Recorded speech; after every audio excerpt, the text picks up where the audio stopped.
मंगळाने केला कर्क राशीत प्रवेश. आता एवढे दिवस मिथुन राशीमध्ये जो मंगळ होता, काही दिवस वक्री झाला होता मिथुन राशीमध्ये, तो आता आलाय कर्क राशीत. आता जून महिन्यापर्यंत म्हणजे साधारण 2 महिने हा कर्क राशीत असणार आहे मंगळ. मंगळाचं कारकत्व कसं माहितीये का? हा अग्नितत्वाचा ग्रह आहे. याच्या 2 राशी आहेत, मेष आणि वृश्चिक.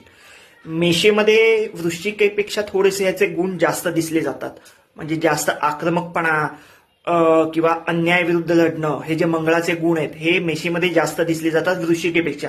वृश्चिक पण आहे असं नाही, पण दोन्ही राशीमध्ये खूप फरक आहे मंगळाच्या राशी असल्या तरी. आता मंगळ हा कर्क राशीमध्ये आलाय, हा 2 महिने असणार आहे, साधारण जून पर्यंत हा कर्क राशीमध्ये आहे. आता हा कर्क राशीमध्ये कुठली नक्षत्र येतात तर गुरु, शनी आणि बुध यांची पुनर्वसू, पुष्य आणि आश्लेषा ही 3 नक्षत्र येतात. तर ह्या 3 नक्षत्रातनं प्रवास होणार आहे मंगळाचा 2 महिने जून पर्यंत. तर मंगळ हा भूमिकारक आहे, हा जमिनीचा कारक आहे. त्याच्यामुळे तुमची समजा जमिनीशी संबंधित काहीही कामं अडकली असतील, काहीही असतील जमिनी संबंधित म्हणतोय, म्हणजे आता घर बांधणं आलं किंवा घराचं पोझिशन मिळत नाहीये, ते काही काम आलं तुमचं. मी मागे व्हिडिओ टाकला होता की तुम्ही समजा ब्रोकर असाल, तुम्ही लोकांना घरं दाखवताय, घर विक्री करताय, तुम्ही त्या कामात आहात, तो व्यवसाय असेल तुमचा, तर तुम्हाला आता यश मिळेल हे 2 महिने.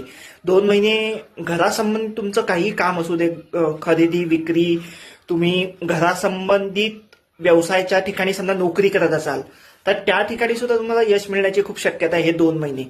हा मंगळ अग्नितत्वाचा आहे. आता अग्नी आणि कर्क रास आहे ती जलतत्वाची आहे. आपण असं उदाहरण घेऊ की एका काठीला आपण आग लावली, एका काठीला कापडाचा गोळा बांधलाय आणि त्याला आग लावली, आणि ती काठी आपण समजा पाण्यात बुडवली तर कसं होईल? ती आग आहे ती विझून जाईल पाण्यामुळे. तर असंच हा जो मंगळ आहे जेव्हा कर्क राशीत येतो, जलतत्वाच्या राशीत येतो, पाण्यामध्ये जेव्हा येतो, तेव्हा हा स्वतःचे गुण दाखवू शकत नाही. त्याच्यामुळे मग त्याची चिडचिड होते, आपल्या मनासारखं झालं नाही की चिडचिड होते. त्यामुळे सगळ्याच राशीच्या लोकांची आता थोडीशी चिडचिड होईल 2 महिने, की मनासारखं काम होत नाही त्याच्यामुळे. आणि मुख्य म्हणजे कर्क राशीतला मंगळ आहे, तो थोडंसं मंगळाला बल मिळत नाही, बळ स्वतःचं मिळत नाही कर्क राशीमध्ये. त्यामुळे साहजिकच ही चिडचिड वाढणार आहे.